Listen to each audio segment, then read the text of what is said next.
Hello guys, আমরা এখন চলে এসেছি গাজীপুরের কুটির শিল্প মেলাতে কিভাবে যাব, কত টাকা টিকিট ছিল, এন্ট্রি ফি কত ছিল এবং সহজে কিভাবে এই মেলাতে যাওয়া যায় সব কিছু আজ আমি বলে দিব আমার ভিডিওর মাঝখানে। সো গাইস, চলেন আমরা আমাদের ভিডিওটা কন্টিনিউ শুরু করে দিই।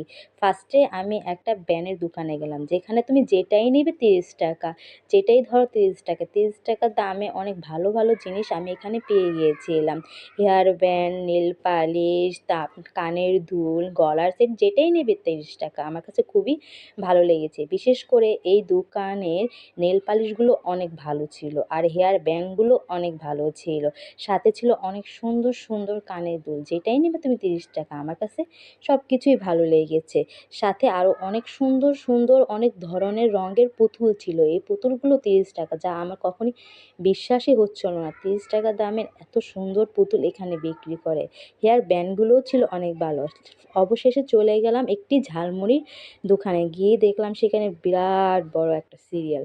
দাঁড়িয়ে গেলাম সিরিয়ালে, কেন এখানে এত সিরিয়াল কেন, চলো দেখে আসি। সেখানে বিখ্যাত মামার বিখ্যাত চানাচুর বিক্রি করতেছিল।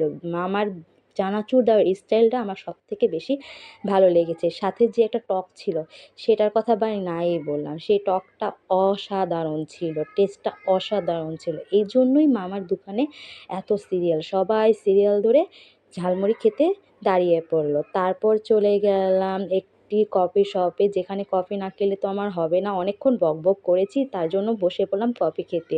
কফি অর্ডার দিলাম আর এখান দিয়ে আমি ফটোশ্যুট করা শুরু করলাম, যা মেয়েদের জাতীয় একটা রোগ। ফটোশ্যুট না করলে তো আর হবে না। ঘুরলাম, এত কিছু কিনলাম, বাট ফটোশ্যুট হবে না, সেটা তো হয় না। তাই বসে বললাম ফটোশ্যুটে। তো আজকের জন্য বাই বাই, টাটা।